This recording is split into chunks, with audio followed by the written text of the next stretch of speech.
Donc, il y a une question. Ok, je vais Oui. essayer de traduire. Il y a une question là qu'on dit, c'est en anglais. How do you think we can change the perception of hijab in Guinea? Euh, je ne sais pas, je pense que tout le monde comprend.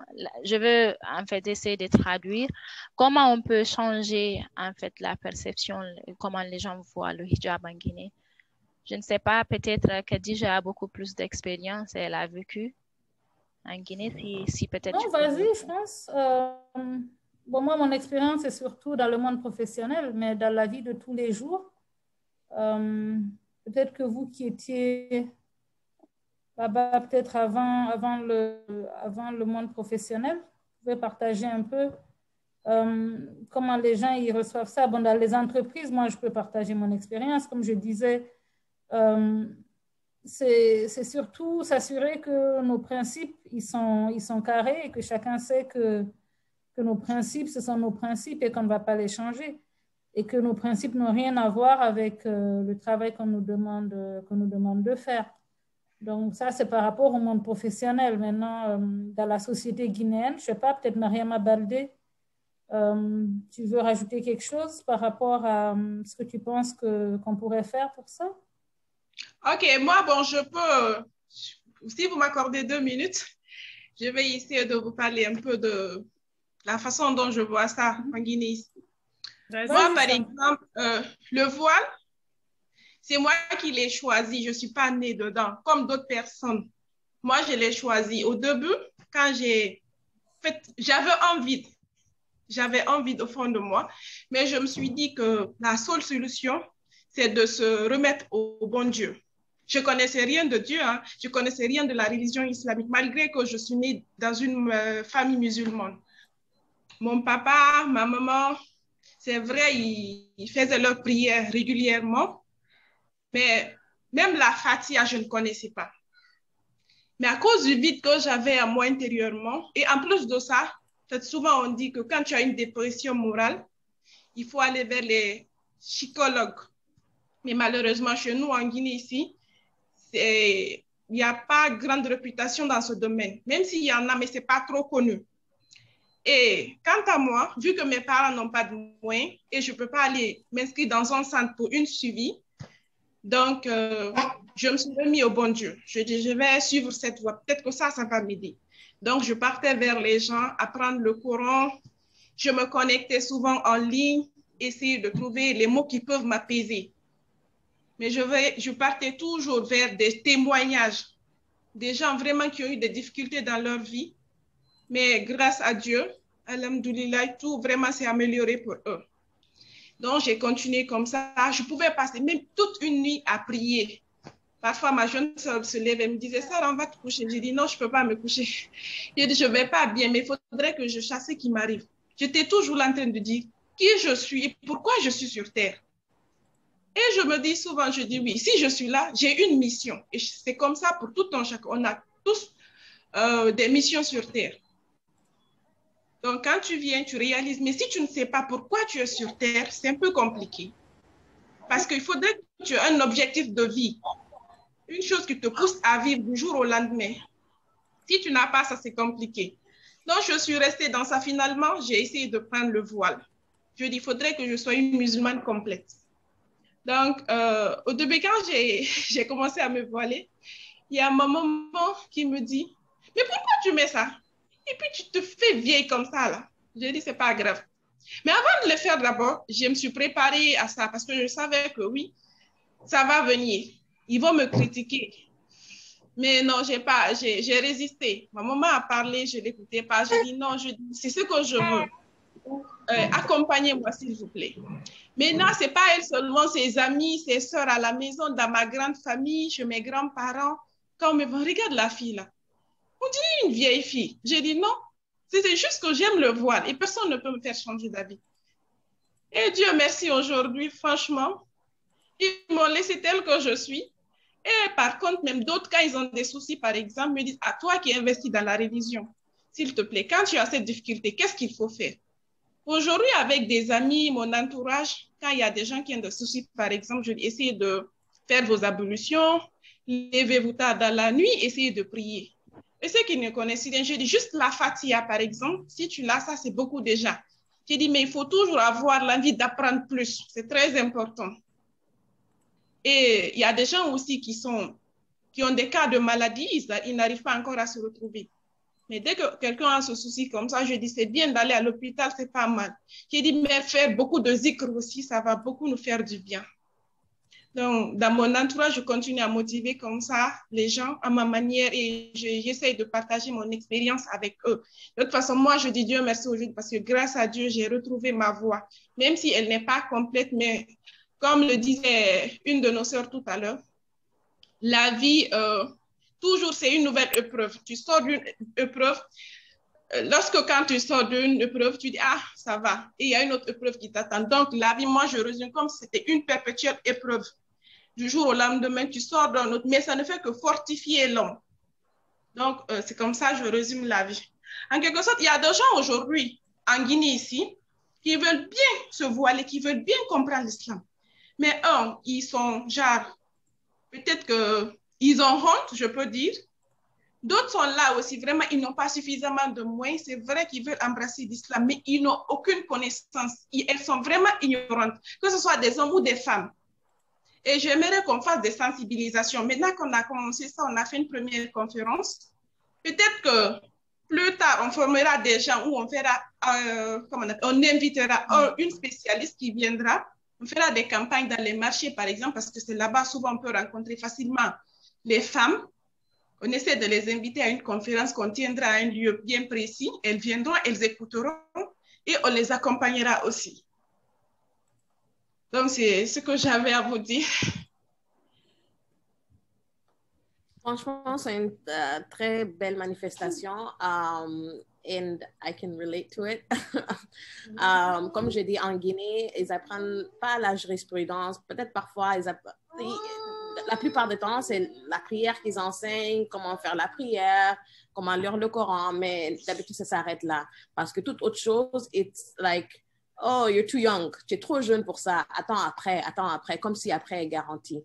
Donc, je comprends complètement à 100% ce que tu es en train de dire. Et puis, moi aussi, je suis traversée par la route où il fallait que je prends plein de cours pour essayer de savoir la religion.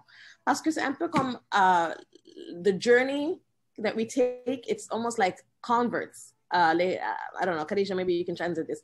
It's like, le parcours qu'on prend, c'est un peu le parcours des convertis, des personnes qui viennent fraîchement dans la religion. Parce qu'ils traversent cette route où ils doivent apprendre, OK, c'est quoi, what's my purpose in this world? It has to be a higher power. Like, on sait qu'il y a Dieu, mais comment, like, la religion, on ne sait pas beaucoup sur ça. Donc, il fallait aussi, moi aussi, que j'apprends beaucoup moi-même en m'inscrivant à plein de cours islamiques. Mais c'est très important d'avoir the knowledge from the right places. I don't know, Khadija, can you translate that? Donc, c'est important de chercher la connaissance au bon endroit, avec les bonnes sources. Oui. Et donc, pour la Guinée, je pense que I think people need to start seeking knowledge. People need to start getting information from the right places about the deen and know that the struggle will happen. It happened to each one of us that's probably been on this journey. I can guarantee you that there's more than one of us that's here who's had this journey of hijab where they didn't get butt heads with people from their family members. So, you know, subhanAllah, patience is so important because you will experience that ordeal along the way. Magaïcha explique que parmi nous toutes ici, on peut témoigner qu'on a eu des difficultés dans notre cercle familial lorsqu'on a pris les décisions, par exemple, de mettre le hijab. En fait, elle explique qu'il faut toujours avoir la patience, faire preuve de patience, de sabr. Et ce sont des obstacles qui vont se présenter. Il faut être préparé et puis il faudra les surmonter. Donc, c'est ça. Il y a une question pour Laura Tou dans le chat. Laura Tou, tu as vu? Oui, j'ai vu. Il faut juste s'assurer, peut-être, parce que ceux qui posent les questions, je ne sais pas s'ils sont toutes francophones, donc peut-être s'assurer de parler dans les deux langues pour qu'ils obtiennent une réponse qu'ils comprennent. OK. Oui, c'est ce que j'ai compris là. OK, je ne sais pas si je veux commencer avec le français ou l'anglais. OK, commençons avec l'anglais parce que la personne a demandé en anglais. Okay, to start with this is a very important question, and I have been going through this a lot. Like starting from Guinea because Laura, can you repeat the question? Because not everybody knows the question. Oh, okay. So the question is, they said to Laura too, working in a men's world, especially in a field well dominated by men, were you ever talked over or considered when you voiced your opinion or suggestions? And how did you handle it? So literally it means because when you're studying in like engineering, it's usually well dominated by men, right? So you need to really know how to find your place inside. So one of the points that really helped me starting from Guinea, I never accepted to submit myself like that very easily. So you really have to start, because men by default, like it's their domain to be like, why you came here? This is not your place, right? So you need to study hard, double them, showing them, yes, this is my place. I can be here and I can fit this place. So, but this cannot be possible if you all the time have to go through them, ask them questions, need help from them. So you need to show them, yes, I took this and I'm ready to take all the challenges that takes me. To be honest, it's still going on, and anywhere I go, that's a perception I always say. I try to really strive to do the best I can in it, to show them, yes, I deserve to be in this. It's not really men dominated field. It's anyone who deserves to be here in this field can be in this field. So how I did handle it, that this is, the main thing, this is how I did it. And the second point is I never settle in on my values, because I have my own values. I have my own way of seeing things and something like that. So I don't compromise them most of the time.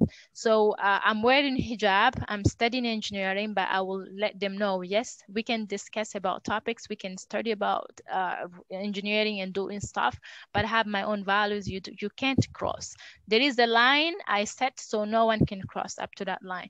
So what I can advise you here, as I said, is just to set your limits, to show yes, you deserve to be here. This is your place. This is not it's not a place set by someone. It's a place you decided you want to be, and you want to be there because you deserve to be there, and you have the skills and everything to be there. Donc, je vais parler juste en français, juste résumer. La question qu'on m'a posée, c'était, en fait, travailler aussi. En fait, la personne aussi a ajouté le mot, sorry, I think I have to go back to English because the person talked about the working environments. So I'm working in, a petrol field. We have offshore, we have like very hard activities, but like, as I said, I really showed myself that I can do the job I have been asked to do while not compromising my values and the way I see things. I'm still wearing my hijab. If there is any outdoor activities, something related to the field or something like that I can do, I can go for it. And I can go up to, but at the same time, I've been respected. No one else, I have not given the chance that someone can compromise my values and the way I see things and my own perceptions. Donc, en français, c'est que je voulais juste ajouter là, on m'a demandé la question, travailler en fait, vous savez, l'ingénierie le plus souvent est dominée par les garçons. Comment en fait, la question m'était demandée comment j'ai pu gérer cette situation, comment j'ai pu supporter la partie. Donc, la partie pour moi la plus importante, comme je l'avais dit, c'est de les montrer que j'ai mérité d'être là. C'est pas genre, j'ai été là parce que juste je voulais. J'ai aimé, j'ai décidé d'être là et je dois assumer les conséquences. Donc, je dois travailler fort. Je dois pas accepter les choses comme telles. Leur montrer que je suis assez faible, que je ne peux pas être là. Donc, ça, c'est en fait des conseils que je peux dire. L'autre conseil aussi, c'est de ne pas compromettre tes valeurs. J'ai mon voile, ça c'est pas à compromettre. J'ai mes distances, comment je dois faire ma relation avec une personne étrangère, je veux dire avec les garçons, j'ai déjà ma façon de faire, donc je ne veux pas les compromettre, je ne veux pas aussi donner la chance à quelqu'un de crosser la ligne que j'ai déjà fait. Mais s'il y a maintenant une autre personne qui voulait ajouter, peut-être Aïcha ou quelqu'un qui travaille sur là-dessus, peut-être peut ajouter quelque chose, si vous voulez. Merci. Khadija, I'm going to speak in English and then you can translate for me, please. Okay. Thank you. So when I'm still new, very much new in the software engineering field, but I remember when I was about to embark on the journey, it was so funny. A little boy said, "You want to be an engineer, but that's a job for men. Are women engineers? Are women even engineers?" So subhanallah, the stereotype starts at an early age. So I'll let you explain that first. Donc, software engineer, c'est ingénieur en informatique. Donc, je me rappelle que lorsque j'ai voulu choisir ce cursus, on m'a demandé, mais pourquoi, pour quelle raison aurais-tu même l'idée de rentrer dans ce domaine qui est réservé aux garçons? Donc, déjà, les idées reçues, elles sont là. Dès le départ, je les ai senties et ce sont les questions qui m'ont été posées dès le départ. And luckily I live in the United States, and there is a shortage of women in the field, this engineering field, and not women alone, but even Black Muslim makes me an extra minority, because women are already a shortage, but I am a Black Muslim hijabi woman. So you can imagine where we stand already when it comes to shortages in the tech industry. Donc déjà dans l'environnement d'ingénierie informatique, déjà être une femme noire, une femme musulmane portant un hijab, ça vous donne un peu l'idée de toutes les idées reçues que j'ai dû briser pour en arriver là. Dans l'environnement américain, chaque chose que je vous ai citée, ça représente un défi en soi.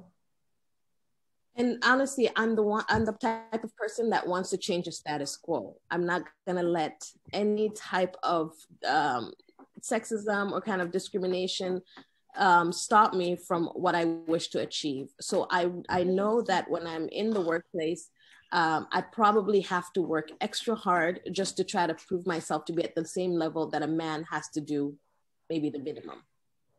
Et c'est pas mon genre de laisser faire les idées reçues ou les situations de statu quo, c'est pas mon genre de le laisser tel s'il y a un problème avec cela.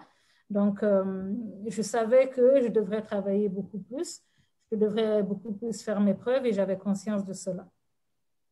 And so I know it's going to be a perpetual struggle with regards to that, you know, having to compete with men in this domain and having to prove yourself. But inshallah, you know, we have to start breaking these standards, and I hope more women can join tech, inshallah. But just follow your dreams. If you're interested in it, go for it, and don't be afraid of being a minority in a male-dominated industry. If you love it, go for it. Voilà, donc si c'est quelque chose qui vous intéresse, n'ayez pas peur, ne vous laissez pas intimider. Si c'est un domaine qui vous intéresse, il faut y aller. Maintenant, le fait que c'est un domaine réservé aux garçons, ça ne devrait pas vous décourager. Donc, ce que je vous dirais, je vous encourage si c'est quelque chose qui vous plaît, et j'espère également qu'il y aura beaucoup plus de femmes dans le domaine d'ingénierie informatique. Oui, Aïcha. C'est bon? Merci beaucoup. Je t'en prie. OK. Est-ce que qui veut commenter ou est-ce qu'il y a d'autres questions dans le chat? Laisse-moi voir. Non? Je pense que la question de Janna Sano par rapport à la perception du hijab en Guinée et comment on peut changer cette perception, je pense que c'est surtout par rapport à la société. Qu'est-ce qu'on peut faire pour changer ça? Les idées que j'avais, for the question that was asking how can we change the perception of hijab in Guinea, I think on a societal level, we just need to, like many people, it's just ignorance. They don't know why we were in it. They don't know, like they just listen to media. There's a lot of ignorance. So I think one of the ways we can change it is on a one-to-one level, try to talk to people directly when they have like preconceived ideas that are wrong, just ensuring that every time you can like speak to them and just make sure that they understand that first of all, you are not obliged to do it. Second of all, you're not trying to make a point. There's a reason why we do everything we do. It's for Allah subhanahu wa ta'ala to be pleased with us, because at the end of the day, this is the most important thing. Whatever else we do can take the back seat. But pleasing Allah subhanahu wa ta'ala, of course, like Aisha was saying earlier, nobody's perfect in doing that. But the fact that we try, just the fact that we try is testimony enough that we are on a journey, and we are hoping that we will reach, inshallah, this journey, the end of our journey safely. Expliquer un peu donc ce qu'elle demandait par rapport à comment on peut changer les perceptions du hijab en Guinée. Donc, ce que je voulais partager par rapport à ça, je veux juste traduire ce que j'ai dit tout à l'heure, c'est essayer d'expliquer aux gens, parce qu'il y a beaucoup d'ignorance. Lorsque tu prends un foulard, tu mets sur ta tête, les gens, ils ont des idées reçues. Donc déjà, il faut essayer de parler aux gens, de leur expliquer pourquoi tu le fais. Leur expliquer qu'on ne t'a pas obligé de le faire. Parfois, j'ai entendu souvent, on m'accusait de faire partie des sectes ou des groupes ou des wahhabiyas. Il y a toutes sortes d'appellations en Guinée qui sont censées un peu te secouer. Mais je pense qu'en expliquant aux gens, ça les aide à comprendre que c'est un choix personnel, et tout ce qu'on fait, c'est pour plaire à Allah subhanahu wa ta'ala, parce qu'à la fin, tout ce qu'on fait, c'est pour lui plaire, et c'est parce que nous sommes sur un chemin vers lui, et à la fin de nos vies, on va retourner à lui. Donc, je pense qu'un des moyens de changer les perceptions des gens en Guinée par rapport au hijab, c'est essayer de parler aux gens pour leur expliquer pourquoi on le fait. Ça leur permet de comprendre, et ça brise un peu les idées reçues qui sont très, très fréquentes en Guinée. Je peux aussi demander, s'il te plaît, Khadija, que le problème qu'on a, par exemple, moi, quand je portais le hijab, on disait, nos parents n'ont pas fait ça, on n'a pas trouvé ça ici, c'est les Arabes, ou etc. Like, ça, c'est culture arabe. Donc, vraiment, je pense que nous, la nouvelle génération, on doit changer ce mindset que, oh, no, our forefathers didn't do that. Parce que, sorry, je suis en train de partir entre l'anglais et le français parce que je me sens plus confortable. C'est normal. Mais, subhanAllah, like they say, oh, our forefathers didn't do it. And this is, subhanAllah, the same that the Prophet Muhammad sallallahu alaihi wasallam was hearing from the leaders of Quraysh when Islam was being introduced to them. They would say, this is not what our forefathers used to do. And I found that in Guinea, the same thing is being said today when you want to talk about the truth of the deen. Oh, we didn't find our parents doing this. This is not from our culture. So it's really important that us, the new generation, that we restructure the way we think and not like be so rigid with the culture and bypass the culture, like take precedence of the culture over the deen. That's not how it should be. The deen takes precedence. Culture, if it doesn't contradict the deen, you can practice it as long as it doesn't contradict Islam. So that's first priority. Ok, Aïcha explique pour résumer que souvent elle a entendu en Guinée des commentaires similaires à ceux que les Qurayshites faisaient lorsque le prophète sallallahu alayhi wa sallam est venu avec l'islam à la Mecque. Donc, ce sont des commentaires du genre, on n'a pas trouvé nos parents et nos ancêtres en train de faire ça. Donc, elle est en train d'expliquer à juste raison que ce qu'on a trouvé nos parents en train de faire, tant que c'est conforme à ce que notre religion nous demande, c'est quelque chose qu'il faut garder. Mais que si ça contredit cela, il faut juste savoir faire des choix. Donc, on n'est pas là forcément pour rejeter tout ce qu'on a appris en termes de culture ou d'éducation, mais juste savoir que notre loyauté première, elle est avec Allah subhanahu wa ta'ala et sa religion. Et donc, en Guinée, souvent, on entend des commentaires qui sont similaires à ce que les Quraysh disaient, et c'est assez ironique, en fait. Donc, c'est un peu le contexte dans lequel nous évoluons, et il faut juste savoir pourquoi on le fait et quelle est la limite. Quelles sont nos limites? C'est important de savoir ça. Je pense qu'il y a beaucoup de personnes qui ont quitté. Many people have been leaving. Maybe if I can suggest, Laura and all the others. There's another can question. All have 2 minutes conclusion. There's another question. Khadija, il y a d'autres questions et puisque aussi il y a toujours le live qui continue sur Facebook, les gens vont voir ça après. Donc, vous voulez qu'on continue avec le... Il y a des questions. Oui. D'accord, allez-y. Il n'y a pas juste une question. Ok, je vois. D'accord, allez-y. OK, la question suivante, c'est aussi en anglais. Is it right? Allô? Oui, en t'entend, vas-y. Vas-y, Laura. So, la question suivante, is it right of diasporas of Guinea to continue living, working, and earning outside of our country? Because Guinea does need us with the success we're achieving elsewhere. I agree. Honestly, if I completely agree with, I see the point of the participant's question. It's a very valid point. And honestly, there's a lot of Ghanaian students that I was studying with who have gone back to Ghana and is working in Ghana. Now, the situation in Ghana is much different than the one in Guinea. I would love personally to come and bring the resources that I have in Guinea, but unfortunately, you know, I'm one of many that doesn't have the ability to do that because of the current state of our country. But I do recognize that some Guinean sisters have started going back to the country and working there and thriving there.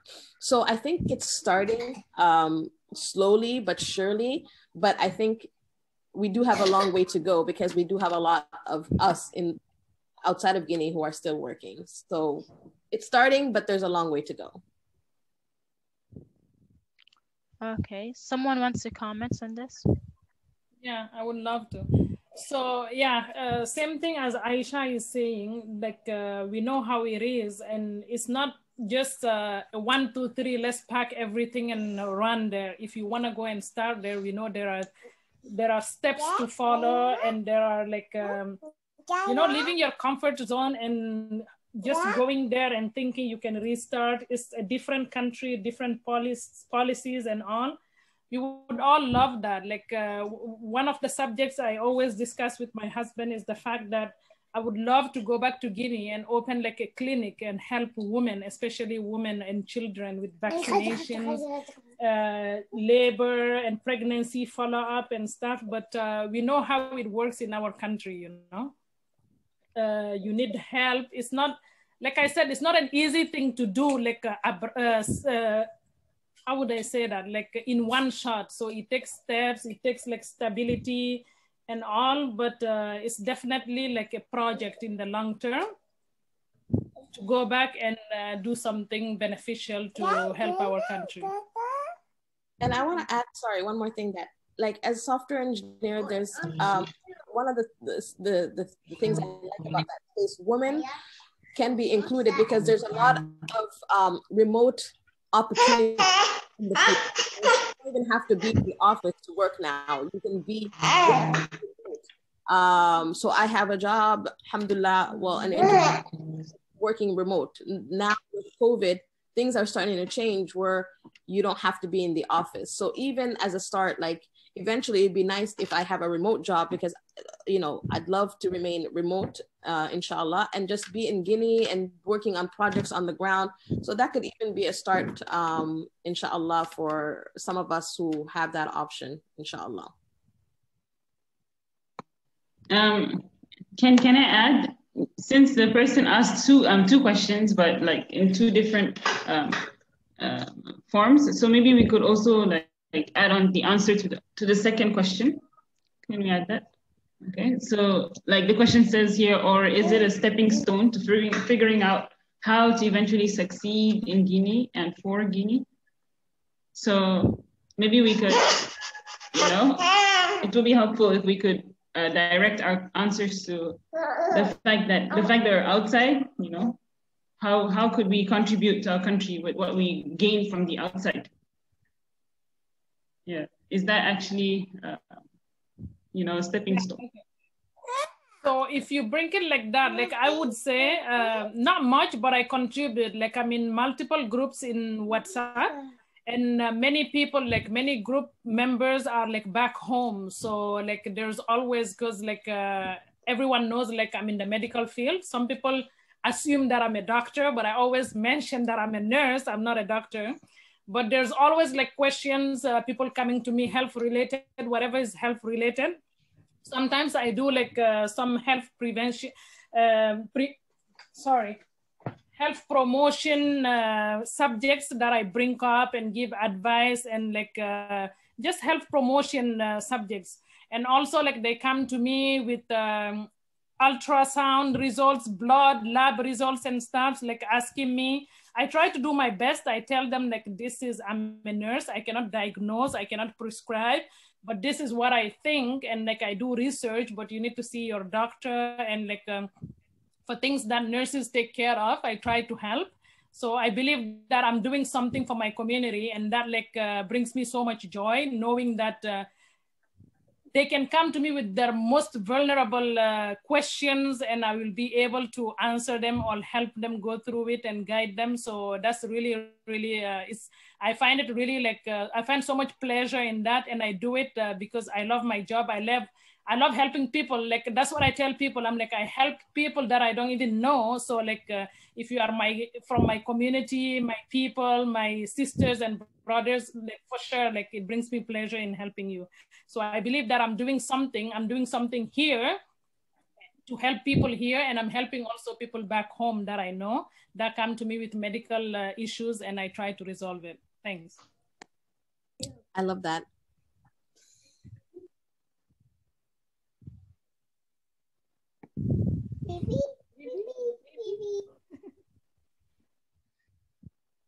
I love that. That was great. Anyone wants to add, or do I have to say it in French? Je pense c'est bon parce que la personne a demandé en anglais, sûrement. Je pense. Excellent.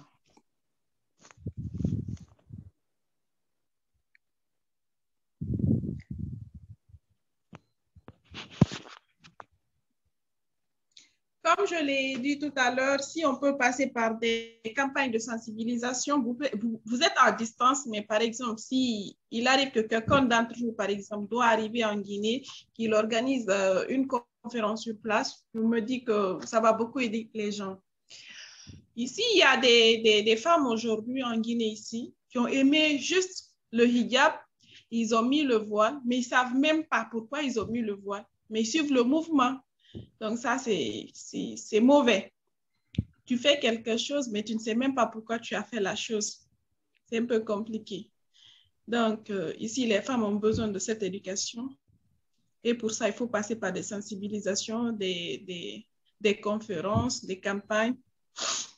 Ça va beaucoup les aider. Exactement. Je pense, Inch'Allah, à long terme, ce serait idéal d'incorporer ça dans notre mission, Inch'Allah, comme Sarah le recommande. Inch'Allah. Tu en feras partie aussi, Sarah? Non, bien sûr. Moi, je suis motivée par rapport à ça. Ça me fait plaisir, comme le dit toujours. C'est Mariam, hein? Mariam Diallo. Inch'Allah. Comme elle le dit tout le temps, elle dit, comment on appelle ça? Il faut toujours aider les gens. Exactement. Tant qu'on peut, il faut aider les gens. Mais pour aider quelqu'un, il faudrait d'abord mettre en tête que je ne l'aide pas pour que la personne soit reconnaissante. Mais je l'aide à cause de Dieu. Là, ça motive à aider. Exactement. Mais tant que tu t'attends à quelque chose en retour de la personne, c'est compliqué. Oui. Donc, avant d'apporter une aide à quelqu'un, il faudrait d'abord que toi, tu n'as aucune idée derrière la tête, genre que la personne te soit reconnaissante, non. Mais tu veux améliorer sa vie.